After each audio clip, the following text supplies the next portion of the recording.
I'm Mark Sullivan.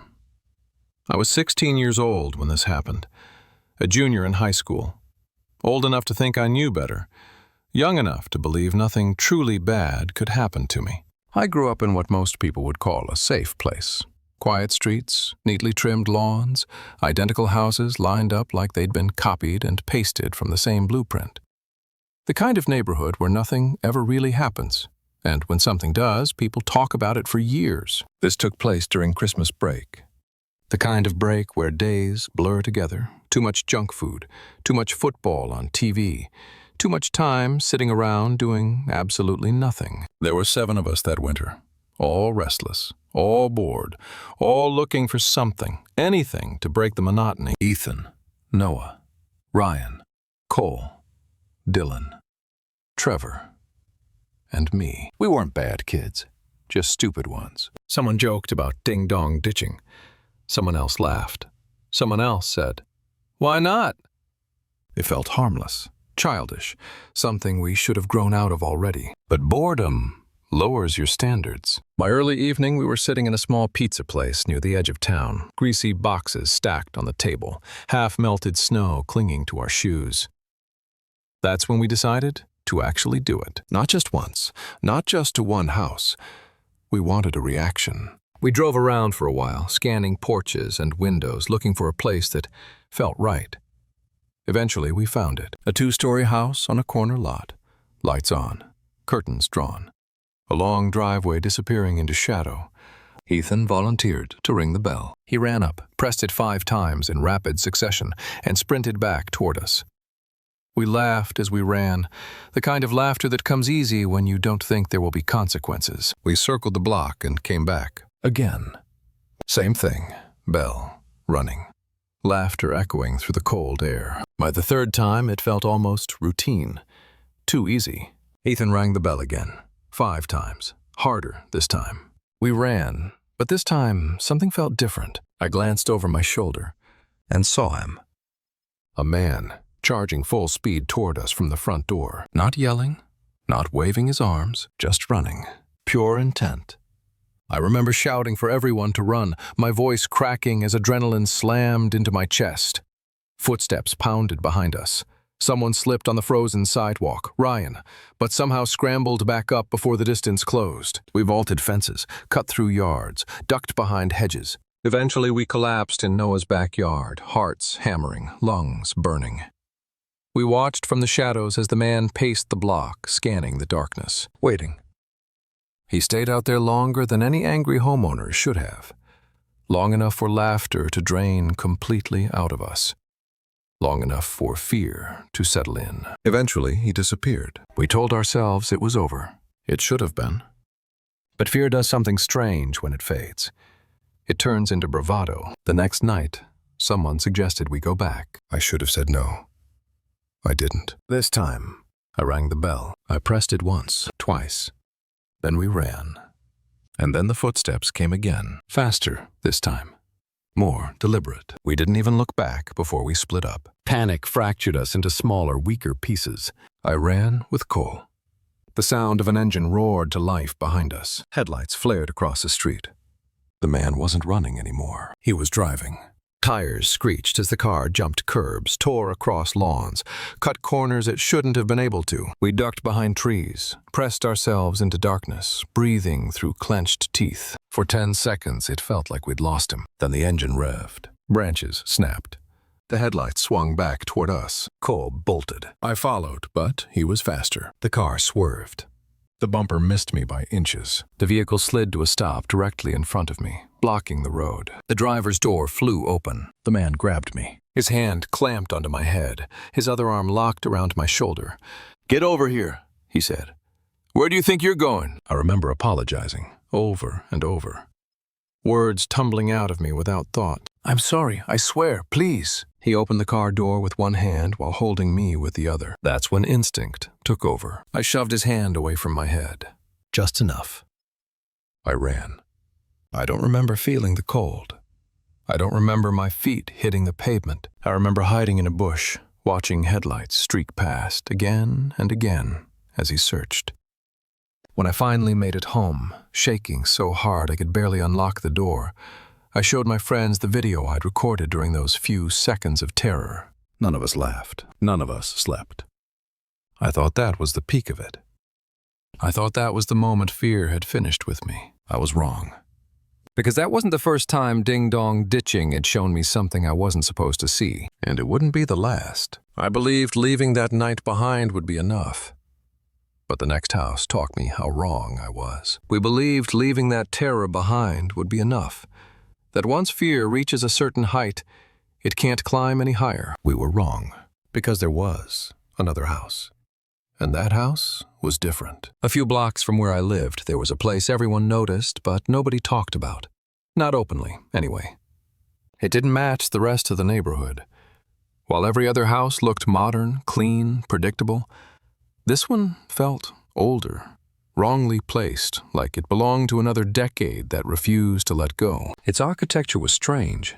Steep roof, narrow windows, dark wood trim that looked permanently damp no matter the weather. A for sale sign had stood in the front yard for years. So long that the white plastic had yellowed and the lettering had begun to peel. Then one day, the sign disappeared. No moving truck, no lights turning on, no sign of life. The grass never got cut, no cars ever parked outside. But the house didn't look abandoned either. It looked waiting. This was months after the man in the car. Long enough for fear to dull at the edges, long enough for stupid courage to creep back in. It was just me, Ethan, and Noah this time. Late evening, dead quiet. We told ourselves we wouldn't go far. We told ourselves we wouldn't push it. We lied. The reason we chose that house was simple. It was different. And different meant interesting. Ethan went first. He pressed the doorbell. Nothing. He pressed it again. Still nothing. He leaned toward us and whispered that it didn't work. So he knocked. Hard. The sound echoed unnaturally through the quiet street. Then he ran and hid behind the bushes near the porch. We waited. 30 seconds. A minute. Nothing. No lights. No movement. Ethan jogged back toward us, shrugging. My turn. I don't know why I did it, but instead of knocking, I slammed my fist into the door. The impact was louder than I expected, and the door moved. Just an inch.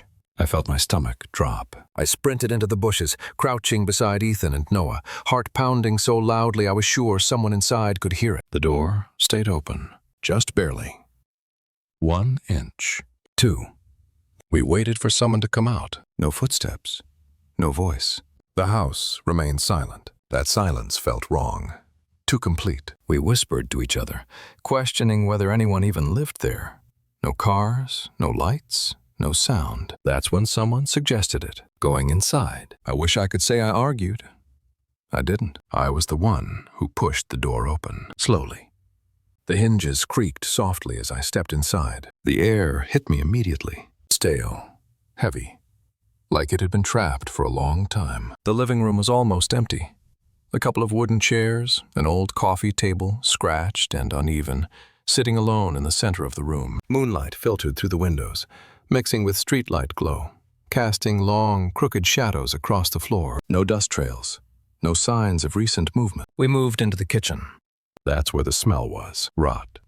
Sweet and sour at the same time. I opened the fridge.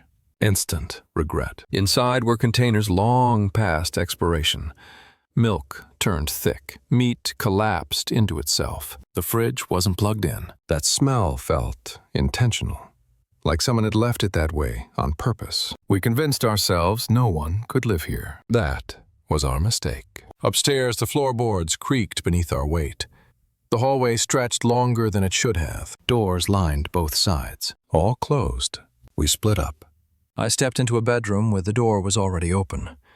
It was empty except for an old nightstand shoved into a corner. Marks on the floor showed where a bed used to be. Then I heard it, a creak. Not the floor, something else. I looked around the room. That's when I saw the hole. A massive opening torn into the wall opposite me. Not clean, not deliberate. Jagged edges, exposed studs, pitch black inside. I took a step closer and heard breathing. Slow. Controlled. I assumed it was Ethan or Noah trying to scare me. I called their names. They answered. From different rooms, every hair on my body stood up. I should have run. Instead, curiosity pulled me closer. 2 steps. 3. Something moved inside the darkness. I was maybe 2 feet away when an arm shot out. It grabbed my collar and yanked me forward. The hand was cold, wrinkled, pale. Not strong, but desperate. I screamed. Ethan and Noah rushed in, clawing at the arm, pulling me free. We ran. Down the stairs, out the front door. We didn't stop until our lungs burned. We never told anyone. Because telling would mean admitting we went inside. Because telling would make it real. I thought that house was the end of it. I thought nothing could top that. Then July came. I was alone. Windows open, fan blasting beside my bed. I woke to a faint sound. Ding! I turned the fan off. Silence. Then again. Ding! The doorbell. At 3 a.m., I grabbed a bat and crept downstairs. No one outside. I opened the door. Nothing. I told myself it was kids. I sat and waited. It rang again. Then again. I called the police. They told me to ignore it. I went back upstairs, turned the fan on. Then something loud hit my window. Water sprayed across the glass. A voice called out. Not a kid's voice. Hey, come out to the shed. My shed door was open. Then I saw the garage door move, slowly. Opening. Someone was inside my house. I ran outside barefoot and waited in the cold. Police arrived. They searched. They said it was clear. But when they left, I noticed something they hadn't. Mud. Wet footprints leading from the garage to the hallway, stopping right outside my bedroom door. I stood there, staring at them, heart pounding, because I realized something then. The pranks, the houses, the man in the car, the arm in the wall, the voice outside my window, they weren't random. Someone had been watching, learning, waiting.